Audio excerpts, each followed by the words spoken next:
E aí, pessoal, voltei, né? Tava sumida aí tinha quase um mês, mas porque eu viajei, voltei, virou uma confusão, tirei umas férias. Sim, tirei umas férias. Fiquei 20 dias em São Paulo, eu acho. E agora tô gravando de novo. Fiquei 15 dias aqui sem gravar. Na verdade, fiquei um mês sem gravar aqui em Uberlândia. Porque eu cheguei dia 21, acho que foi dia 21. Não se incomodem aí muito com os barulhos ao redor, porque, né, meu vizinho, como sempre, dando trabalho, tá com o som ligado ali. Depois que eu fiz a maquiagem, que ele ligou o som, enfim. Hoje, como vocês viram aí no título desse vídeo, vou falar com vocês sobre o caso da Elizabeth Short. Short. Não sei, né? O sobrenome é esse que tá escrito aí. Tô até com meu foninho de ouvido aqui, é uma coisa que eu não costumo fazer. Eu gosto de usar mesmo o áudio do celular normal, mas para ver se capta menos sons ao redor. Mas vamos lá. Elizabeth foi uma moça nascida em 29 de julho de 1924 em Boston. Era uma aspirante à atriz que viria a ser conhecida anos depois, não por suas tentativas de ser famosa, mas sim pelo macabro assassinato que acabou acometendo ela. É assim que eu posso dizer? Mas, né, infelizmente a moça aí estava tentando ser atriz, mas acabou sendo morta de uma forma horrorosa. E eu já dei um monte de spoiler aqui antes mesmo do vídeo começar. Além dos barulhos habituais, esqueci de colocar o computador no silencioso. Pera aí, vou colocar o computador no silencioso. Pronto, achei que meu mouse tinha acabado a bateria. Enquanto isso, vou tomar uma água, né? Pois muito que bem, Elizabeth foi morta brutalmente aos 23 anos e largada em um terreno baldio na cidade de Los Angeles em 1947 e mesmo hoje, 77 anos depois, infelizmente o caso não foi solucionado e não se sabe exatamente o que aconteceu com ela. Nem mesmo o dia certo da morte da moça conseguiram passar com exatidão e acredita-se que ela foi morta entre os dias 9 e 15 de janeiro e que ela tenha sido encontrada por volta do 15º dia, né?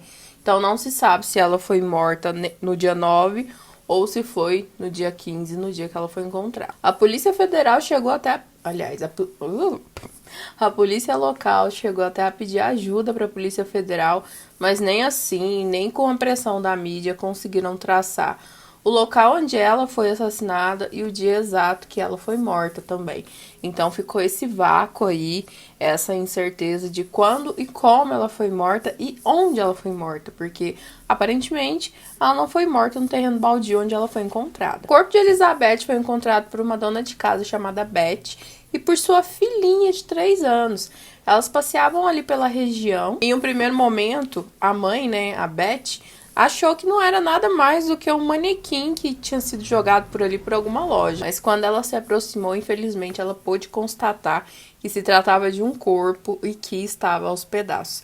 Então, né, gente, a gente pode imaginar que ela achou que era um manequim ali de longe e que o negócio estava desmembrado, provavelmente mais um motivo para ela achar que era um manequim que tinha os pedaços jogados ao redor do corpo. Beth logo tratou de tapar os olhos da menininha, né, da filha dela de 3 anos, chamou a polícia para que a menina não ficasse traumatizada, mas duvido muito que ela não tenha ficado traumatizada, porque por mais que ela tivesse 3 anos de idade só, ver uma pessoa aos pedaços assim, não é uma coisa que a gente vê todo dia, né? Graças a Deus, não é uma coisa que a gente vê todos os dias.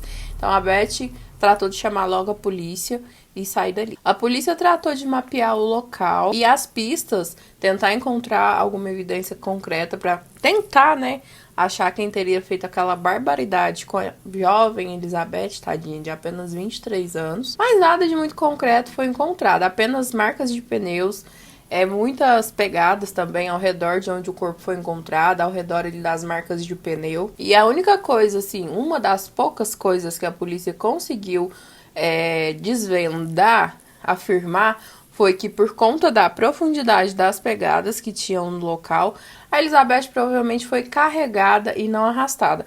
Uma coisa, assim, que eu acho um pouco meio complicada de se afirmar, né? Porque se for uma pessoa pesada, gorda, que tem...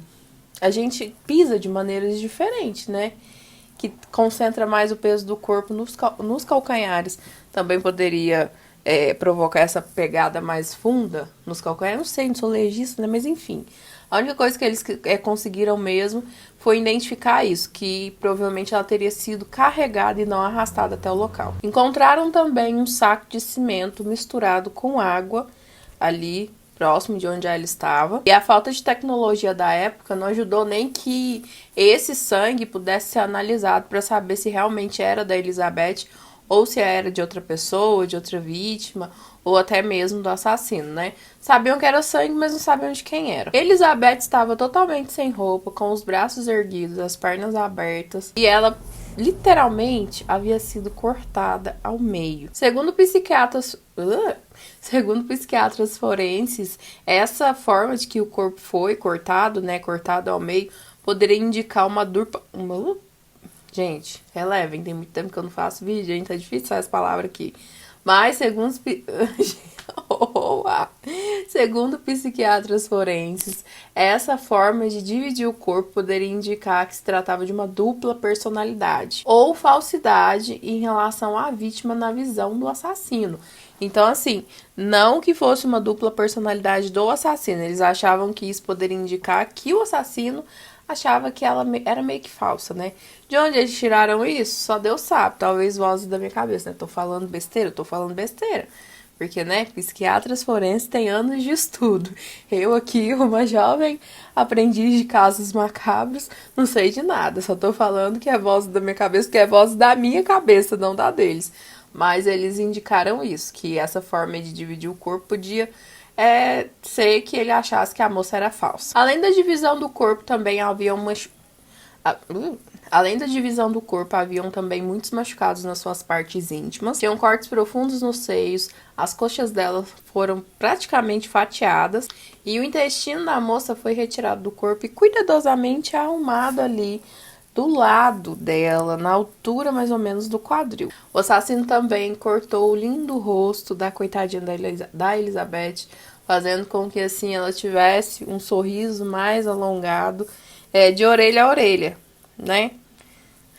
Ai, ai. Os pulsos, tornozelos e pescoço tinham marcas de lacerações também. Essas marcas eram muito evidentes e os legistas constataram que provavelmente ela teria sido morta por um golpe na cabeça. O sangue da Elizabeth foi totalmente drenado do corpo e o assassino teve inclusive o cuidado de lavar todas as partes dela, todo o corpo, provavelmente assim para tirar qualquer vestígio digital ou algo do tipo, ou sei lá, né? Ele era sádico, ele era louco e não dá pra explicar. Com isso, não tinha nenhuma marca de sangue, nenhuma marca digital, e os psiquiatras acreditaram que ele queria apresentar a vítima de forma limpa e clara.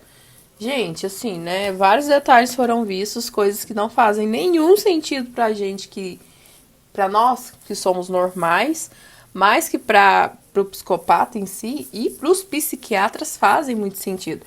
Eu, lendo esse roteiro aqui que eu fiz, né, de acordo com as pesquisas que eu fiz também, não entendo nada. Pra mim, é só um doido que fez um monte de doidice. Mas os psiquiatras conseguiram aí constatar vários detalhes, várias coisinhas de acordo com a forma que ele posicionou o corpo, que ele matou, que ele cortou, que ele fez. O crime ficou extremamente conhecido, né, pela população da época. E com isso, a polícia de Los Angeles resolveu que pediria ajuda para a Polícia Federal, já que eles não estavam conseguindo ter muito sucesso nas investigações. Com toda a exposição e fama que aquele caso ganhou, 60 pessoas, nada mais que 60 pessoas, se apresentaram para a polícia como sendo os prováveis assassinos.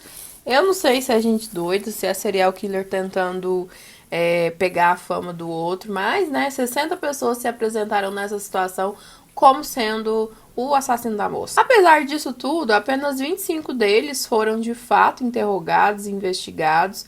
Muitos eram réus confessos, né? Muitos chegaram a confessar o assassinato, mas foram todos descartados porque nenhum batia de acordo com as coisas que tinham acontecido. Eles realmente estavam mentindo.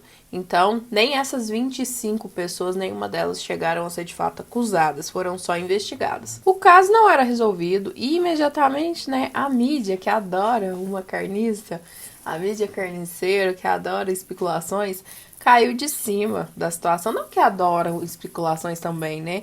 Que é o trabalho deles.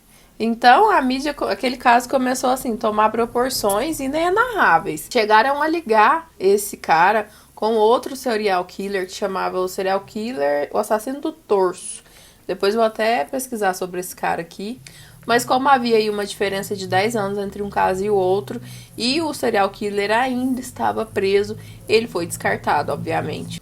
O nome Dália Negra foi dado por um repórter do LA Herald Express, Devil Mans, e ele se inspirou no filme Blue Dahlia.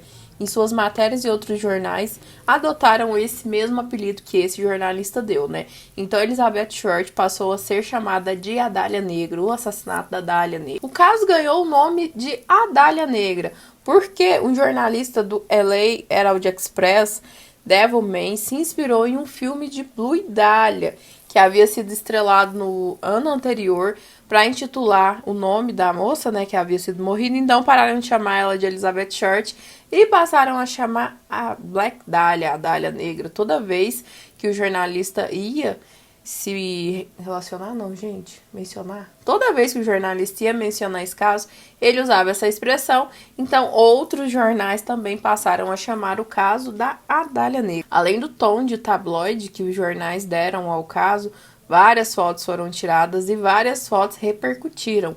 Várias fotos dela morta, daquele jeito, escortejada e tal, repercutiram pelo país e pelo mundo inteiro. A polícia recebeu apenas uma carta com uma assinatura de Dália Avenger, como se fosse mais ou menos Dália Vingadora, em tradução livre, e que se dizia, né, ser o assassino da Elizabeth Short, e chegou a ligá-lo ao assassino do batom.